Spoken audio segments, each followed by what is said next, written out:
Okay, so my name is Woke Miracle, and I'm here to explain why I think Bruno Fernandes is better off as a defensive midfielder.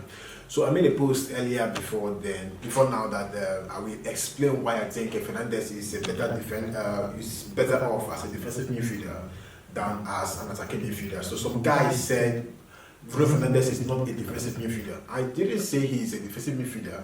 I said he is better off as a defensive midfielder. So which means a striker can drop deep. Doesn't mean he is a midfielder. He is still a striker. So let me show you what I mean by Fernandes is better off as a defensive midfielder. So this is my team.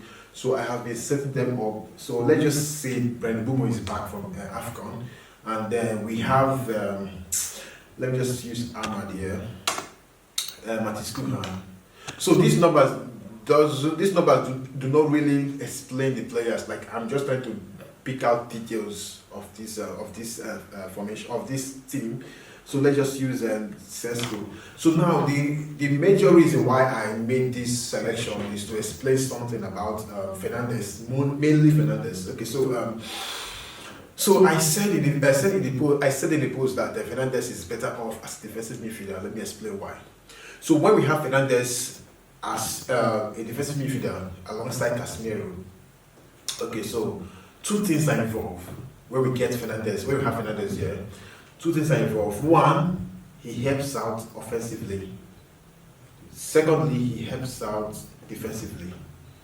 And now I will not include his leadership skill because you all know him as a leader. So I will not include the leadership skills he has, but let's just talk about his footballing attributes and contributions. So when we have Fernandes outside the attacking area, it does work to the opposition teams. It keeps them questioning where are the chances going to come from if Fernandes plays in this position next to Casemiro. So just because Fernandes starts here doesn't mean he is a defensive midfielder. It's just a tactical move which we saw several times during Ruben Amorim's era. So Amorim said before the season started, he said that Fernandes will play a different role this season. Fernandes also said that you will hear more about Man United than about Bruno Fernandes because he is giving up his attacking role to someone else to help out defensively. But I am yet to tell you that Fernandes lied to us because even despite playing as a defensive midfielder, he still produced more chances. He still created more chances than any other player in the Premier League and still had more assists from this position, which means dropping Fernandes did not stop him from creating chances. Instead, he allowed Amorim to have more attacking players up front, which explains the reason why those who were not a fan of Amorim's philosophy and tactics, none of them said Man United were not creative. None of them said Man United struggled to create chances, despite knowing that Fernandes played alongside Casemiro in this position, which means Fernandes dropping deep did not thwart our chances of creating goal scoring chances. Instead, it gave us more insight, more threats outside the box. Now, those of you who wanted a change, who wanted Fernandes to move forward, because you want him closer to the post, most times the obvious option is, how will I say it? Just because it looks real doesn't mean it's real or it's true.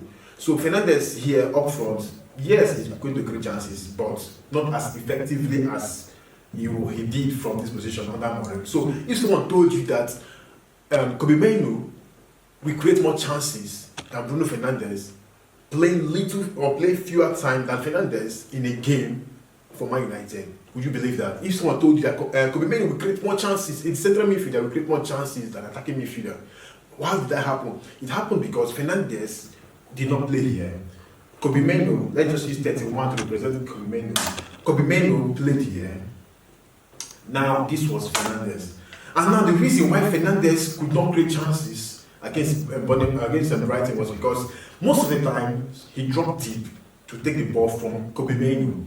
Because Mainoo was, I'm going to show you a video in this same content. I'm going to show you a video where when Fernandes was giving Mainoo a chance, like a signal to pass back so we could reset their attack, and then create a better chance. Made you ignore that and then wasted. Some people call it a chance, but that was far from a goal scoring chance. The video is like, just watch the video right now. You can see where Fernandes was like showing Kobe Mainoo where to play the ball, and Kobe Mainoo snubbed Fernandes and did what was in his mind. And look at the reaction of Fernandes. He was disappointed because that was what if he had passed the ball to the midfield, he would have tried to create chance from this direction. Just maybe we could have scored a goal or created a better chance. So now the reason why Fernandes could not create enough chances from this position was because when we attack, let's say from here, what do you expect Fernandes to do? To those who want him to play here, what do you expect him to do when we attack from this place? It's very simple. Enter the penalty box, which he did several times. We saw him plenty times here inside the penalty box, because you cannot have a number 10 here and when we attack, he's still outside the box. Because if he's outside the box, you are limiting these guys from going forward. So he did exactly his job to move forward when we attack from here. In fact, when we attack, we move forward. So because he did not get the services he was expecting, he had to drop deep to this position. And now it became Fernandes and Kobe Mainoo tracking this position. And now this same video showed what Mainoo could not do. Fernandes had to drop deep, run around Martinez, then try to switch play. Something Kobe Mainoo could not do. Fernandes tried it. And yes, of course, the pass wasn't accurate, but the idea, you saw the idea. That was what Kobe Mainoo could have done earlier. Just maybe Messi Mount would have been in position to take the ball. But then again, Kobe Mainoo was just passing, was just running around, was just like talking around in the midfield until Fernandes dropped him, took the ball, and then tried to stretch the game. This is what you get when Fernandes plays from this position. Now imagine when Fernandes plays here, and you have Ahmad. Let's just say Messi Mount, because Messi Mount is the next creative midfielder we have after Bruno Fernandes. So let's assume Fernandes is here. Okay, so when we attack, Messi Mount enters here. If we attack from here, Messi Mount enters from this position. Kuha attacks from here. Of course, we expect Bruno to attack this space. And now, who do you expect to see here? Fernandes. And now if they give you a chance to choose a player in this mind current team, to choose between the noise, ignore the noise. So if they give you a chance to choose between Fernandes, Ugati, Casemiro, or Kobe Mainoo to be behind the ball, if somehow this pass from Kuha drops here, who are you going to choose? Every player is going to choose, every fan is going to choose Fernandes because of what his creative ability, because of the creativity in him. But most people think when Fernandes starts here, and when the ball gets to this place, you see Fernandes. No, when the ball comes to this place, Fernandes is definitely going to be in the position of Messi Mount. And this place where you see Fernandes, when he played from here, you are going to see Kobe Mainoo here or Mane Ugati, which explains why we did not create enough chances against Brighton. We had shots from different places. And now, I'm going to say this also because the idea that Fernandes should start here was okay. The first game against against Burnley, then Fletcher did some tweaks. He said he showed some moves as a striker, which I saw at that in the game against Burnley. He scored from that position. So when Fernandes starts here, the instruction given to Fernandes is to look or to monitor the run of Sesko in between the defenders. Yes, here and here. So if Sesko can beat the offside trap, then he can rely on Fernandes to pass the ball behind one of the centre backs. So Sesko can run behind and then have just one touch on the ball to score a goal, which he did just that against Burnley. And then again against Brighton, he did the same thing, but this time it was from the midfield from Martinez. The same video is also here.